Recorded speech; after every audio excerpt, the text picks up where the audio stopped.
But wherever the person reaches maturity and older years, he must go into a strong, friendly relationship with the body. He must make that body work as well as it can and as long as possible. And if the person continues to be willful and do only what he wants to do and ignores the body, he will be in trouble.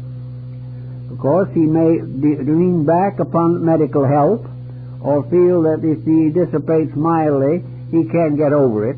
But every amount of this loss of energy and loss of purpose has its very heavy price that we have to pay for it. The Greek and the Egyptian and Roman mysteries were, I suppose, the most perfect forms of education that we have ever known. They were the only systems that educated the total person. That they educated not only the mind but the body. They educated the emotions, the hopes, the ideals. They educated the individual socially to his responsibilities to those around him. Education made the person as nearly complete as his own basic character could permit. And where it was incomplete, there was a recognition of this and a corresponding humility. The individual did not try to bluff his way through his own imperfections. The Greeks, therefore, followed the old methods of discipline. They required those who wished to become wise to prepare the body for wisdom. They not only had to prepare the mind by training it in mathematics, astronomy, and music, but they had to also have enough understanding and insight of the relation of the body to the person to make sure that nothing necessary was neglected. Various philosophers back in those days had different attitudes about what the body really was. Most, however, agreed definitely that the body was a divinely bestowed instrument, that it was given to us in order that we might work with nature, that the human body is man's link with the natural world.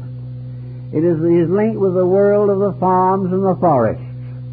It also gave him the contact with other human beings, providing him with the sensory perceptions useful and necessary to the cultivation of the mental and spiritual life. So the body was man's link with externals, with environment, with the things around him. Actually, this was very important, because if it had not been important, it is no doubt obvious that we would not have received the body. The body is something we have because we need it, because we have to use it, and because there is a right and a wrong way of using it, and the right way is good and the wrong way is evil. These are very simple conclusions the ancients worked with. They gradually purified the life of the person. They gradually redeemed all eccentric or irrational procedure. It was determined very definitely that no matter how great an intellectual you might be, if you are selfish, you can never be wise until you first of all overcome the selfishness. Between the individual and the divine light which he seeks, we'll find all of the qualifying mistakes which he continues to maintain, practice, and very often nurse with great ardor and affection. The person who has false ideas blocks the true ones. According again to these same people, 3 great books have been given to us. One, of course, is Scripture, the great sacred writings of the world. One is nature, by means of which we can study all of the operations of the divine will. And the third is man himself, through the understanding and interpretation of which he gains the skill and courage to develop his own internal resources. The key to man's correction of his own faults lies in his operations in nature. he becomes more and more aware of the way the world works, and gradually he comes to realize that he is part of that world and that his body is subject to the laws of the earth, and that he must obey them. But the earth itself is subject to the rules and laws of heaven. But there is no conflict between heaven and earth. The conflict is between man and his own ambitions. And when we realize this, we can begin to build a closer relationship. Another point that is interesting, I think, is to realize that the body is the carrier of a certain type of memory. Within the body is a record of previous bodies, what they did, how they functioned, and how they were disciplined and trained. A good example of discipline with the body is music. A musician, especially a vocalist or an instrumentalist for that matter, must control the body.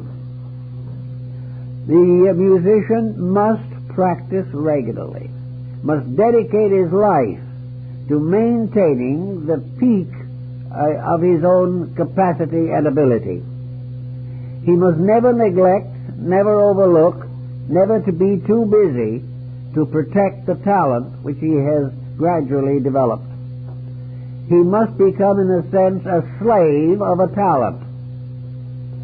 Now, we don't all want to take on this degree of servitude, but we must all of us become servants of any talent or ability which we seek to perfect.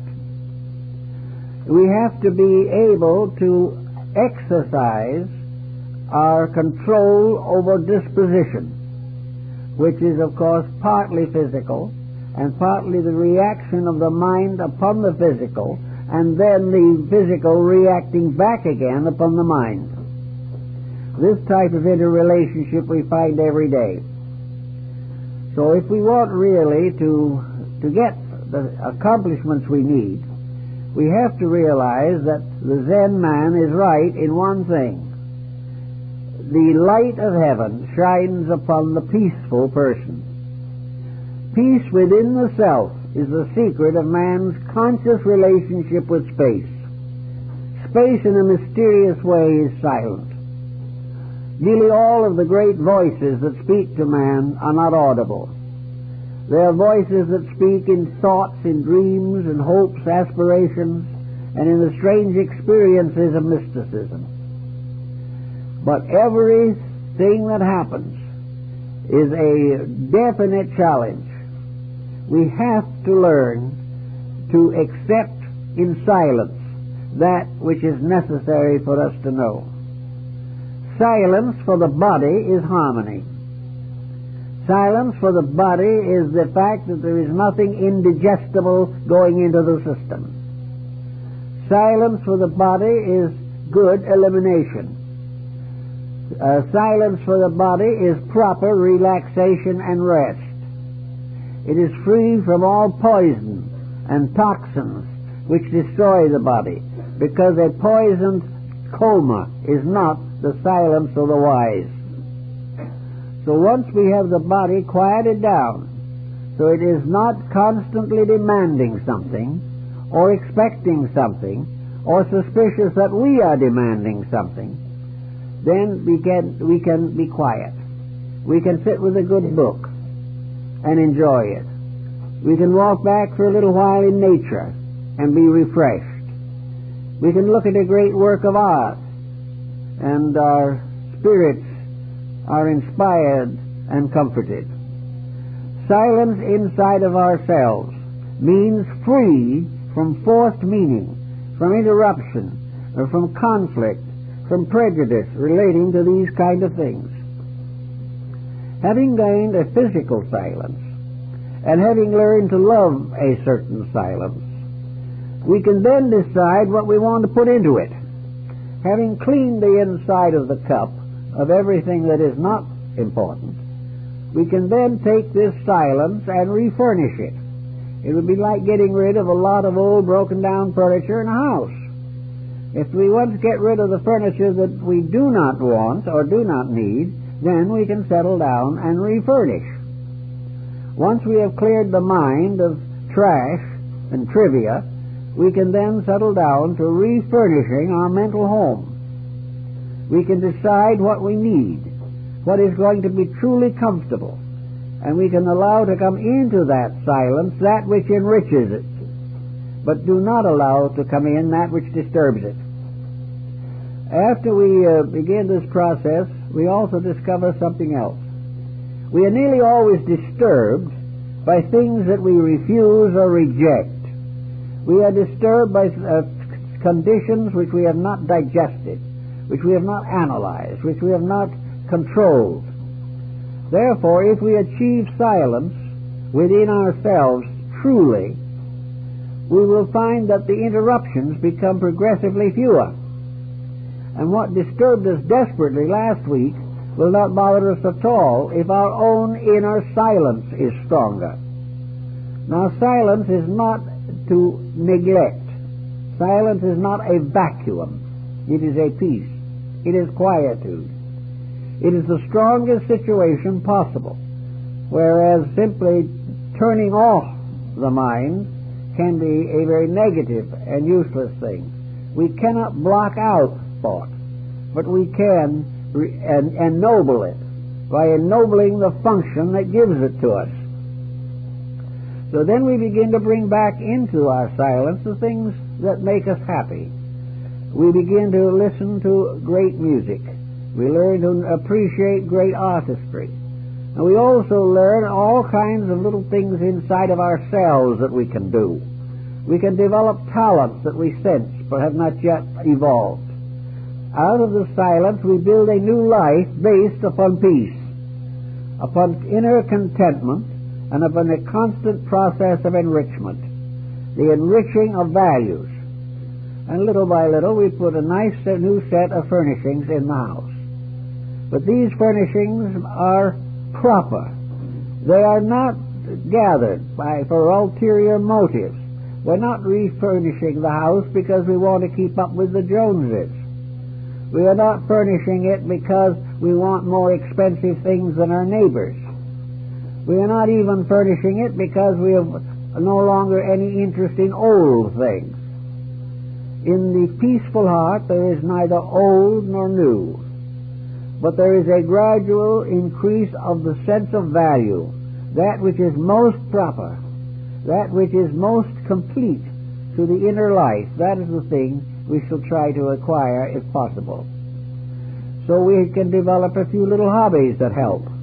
We can enjoy good books and good friends. We can also gradually find the need for variety in our inner life.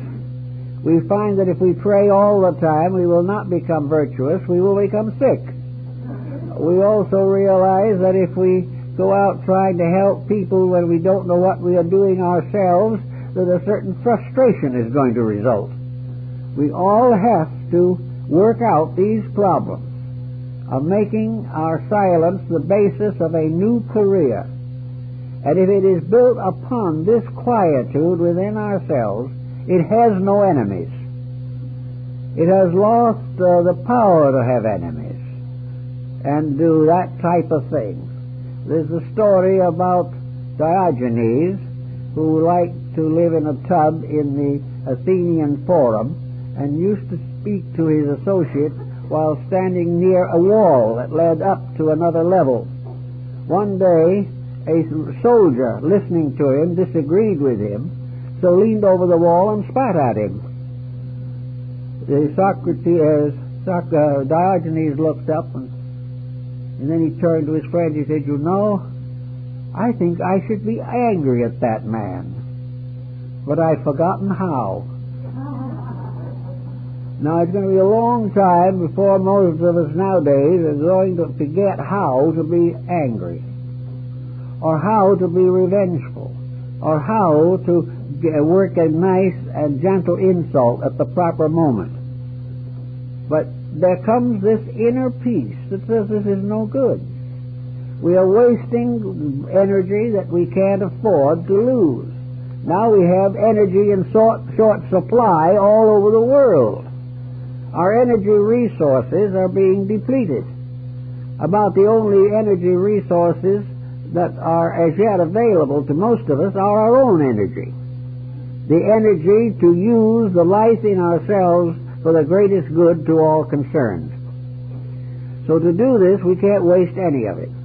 We can't waste any time in trivia. We can't waste much time in small talk or in useless activities. We can't spend too much time working along with social situations that have no future and very little past. It becomes a matter of building a rich life by varying it, but always by doing things that are basically important and significant. And after we get a fair degree of control over our own attitudes, so that we can really sit down and ask ourselves a very pertinent question, for instance, for people in our field of thought. Why do I want to be spiritual? Why do I want to be enlightened?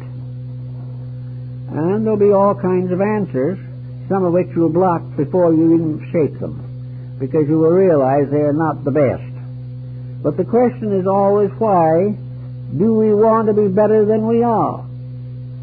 One answer to that, of course, is it is our destiny. We were created to become better every day. We were created to outgrow our own past constantly. Another thing that we can say is that the more we learn, the more we know, the more we understand, the more useful we can be, the more we can really be helpful, because there is very little true helpfulness in passing along our own personal undigested opinions. Most people are suffering from that type of opinionism which Epictetus calls a falling sickness of the reason. And why give advice to another which has never worked for ourselves? So we want to know more. We want to be better. We want this dynamo, this battery that we've got between the rib cages. We want this to support a project. We want this life energy to be used, not wasted or abused or thrown away. We don't wish to pass out of life at the end of the present embodiment full of energy we've done nothing with. We want to use it. And we want to use it primarily for the common good. One of the most dangerous thoughts that we can have is that we want to get better in order that we may be better than somebody else. That is a very sad mistake. The idea of growing so that we can become sort of spiritual aristocrats is a complete loss, and the stomach won't stand for it either. Every part of us will rebel against a false motive. Therefore, false motives will kill you just as quick as bacteria and germs. We have to grow because it is our duty. We have to be better because it is our divine right. And we have to accomplish everything possible for the unfoldment of ourselves in order that we can be of the greatest service to all. The individual who gains without desiring to serve is wasting time. Now, it's an interesting thing to contemplate sometimes the two persons performing exactly the same action. In one, it may be a commitment to good, and in another, it may be no commitment to anything. It is not the action. It is the motive. It is the reason within yourself why you do a certain thing that determines whether that action is good or bad. Therefore, it is very important for the individual to have motives above reproach, that the good deed can really be good all the way down to the core, and not simply a gesture on the surface with no substance in reality behind it. If we, therefore, are generous to other people, why? Are we trying to buy them? Do we expect that if we are generous to them, they will be generous to us?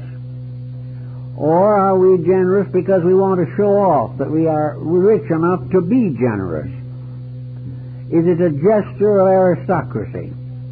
If we are generous, is it because we are informed by our religion that generosity is a virtue that must be practiced. All of these are the false motives, really. Even the idea of a religious generosity is not right, unless there is something very deep in the religious part of ourselves behind it. The reason for generosity is someone needs, and we have the privilege of sharing. Generosity is something that comes from the heart, without expectation of reward, without any prominent action.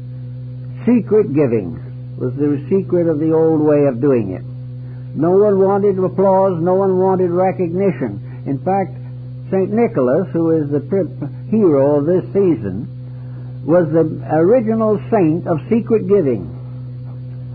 He used to, according to the stories, he used to drive by on a donkey at night and toss coins in windows, so that in the morning the people whom he knew to need them, the money, would find it, but he would never let them know who gave it. He even went so far as to sell or mortgage or pawn the vessels on the altar of his church in order to feed the needy. That's the best use, probably, that was ever made of those utensils. There's one story, kind of cute, probably apocryphal, that one night when he was threw some coins in a window, one of the coins fell in a child's stocking. And from that time on, we had the habit of placing the stocking up for Christmas. But St. Nicholas represented the secret giver, the charity that came directly from the heart without any thought of reward. Probably a friend of mine who always liked certain things and never really knew why he liked them, he once told me when I asked him why something pleased him, he said, "It pleases me. That's why I do it. I do it because it pleases me." Well, what he did was very generous and very thoughtful, and it indicated that the right kind of things were the things that pleased him. So it is simply because we have a feeling about things and we want to do something about them. But the idea of ulterior motive sneaking in is wrong, because this ulterior motive somehow inside of our own conscience we estimate it. This motivation, this ulterior motivation, finally is interpreted in terms of blood cells, allergies, and all kinds of things of this kind. And the ulterior motive goes right into the physical body to give it more trouble. We have to be honest to the body if we expect the body to protect us through the long years of life. So honesty is the proper relationship. Now, as we go along a little further with this type of thing, we say, what comes next? Well, the individual wishes to study some line of thought, some belief, some teaching that is going to help them to have a better life. This is perfectly commendable. But now comes the problem of censoring the teaching.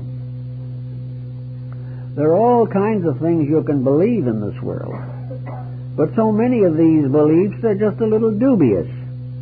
And when you start studying, you have to think a little bit to find out why the person from whom you are getting the lessons is doing what they're doing. Is the person that is teaching you unselfish? Are they there merely to help you? Or are they really there either to enrich themselves or gratify their own ambitions? Most people who are a little frustrated in other matters find a religious allegiance a means of self-gratification. It is their one possible way of becoming conspicuous in something. And this is the wrong motive.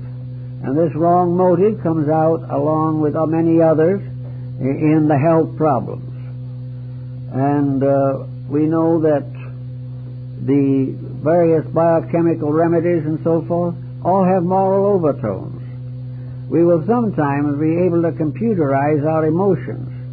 We're going to realize that there's a great chemistry there, a chemistry which we've never investigated, but that there is a reason behind every emotion that we have and every thought that we have. And unless that reason is founded in peace, in the quietude of an inner life that has no ulterior motives, unless it is founded in that, the future of the student is in danger. There's one thing, of course, that has saved a great many people, and we can't afford to overlook it. Some of the best people I know have become better by following teachings that were not good. Now, it's hard to understand how this can happen, but one thing is true, beyond doubt, that if the person is basically sincere, you cannot destroy a completely sincere person. They will take a message, no matter how poor it may be, and transmute it by their own sincerity. They will find better meanings for things, and these meanings are better than the original meanings that were in the lesson. The sincere person is protected against corruption by the fact that they are inwardly honest. And as W.C. Fields is reported to have said on another occasion, you can't cheat an honest man. The reason why you can cheat people is because there's a little larceny in them already. They are looking for something for nothing. They are bargain seeking. They are trying to escape some infirmity or restriction without overcoming or changing themselves. They are not doing it the right way. So once you finally get to the point where you want outside help, then it is very necessary for you to have this quietude within yourself.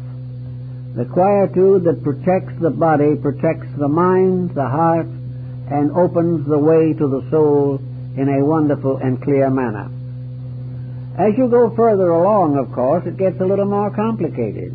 If a very immature person makes certain mistakes, motive being uncertain, abilities being inconclusive, apparently the Lord is rather patient with them.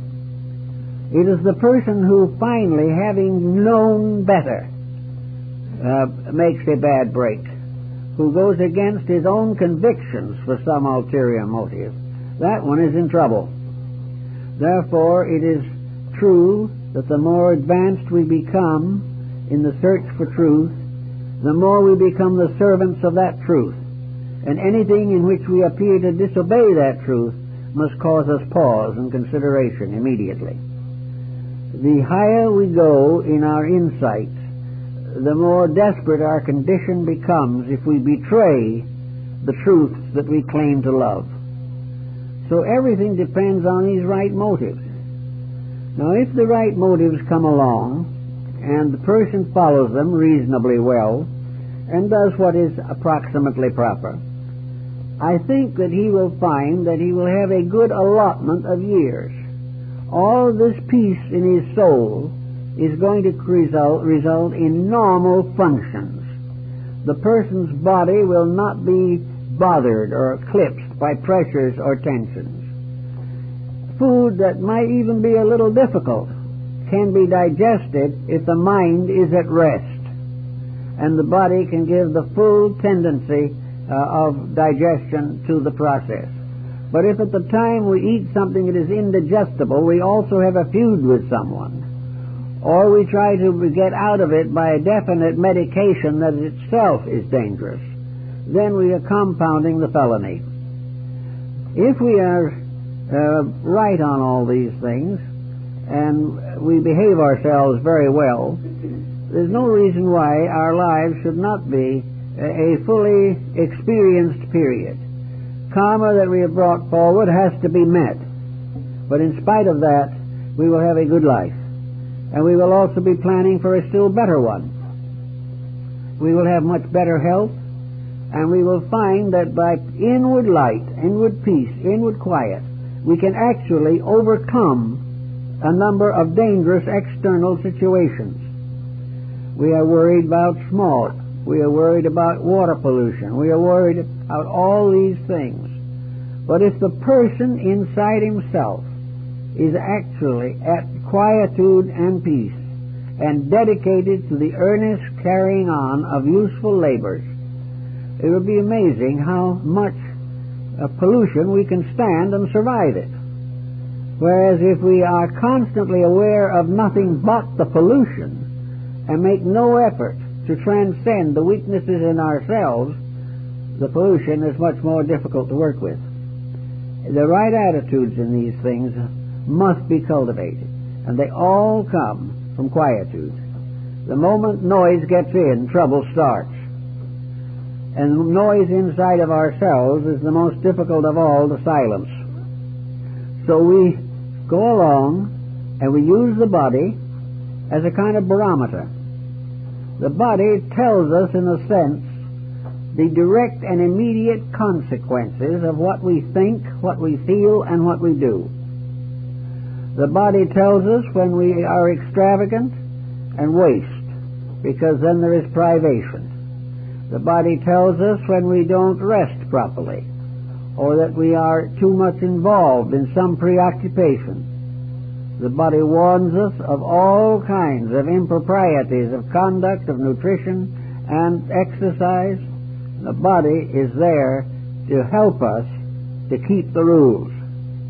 And the body is so obvious to us that it's much easier, in a sense, to work with that level of pattern than it is with the mental and emotional levels themselves.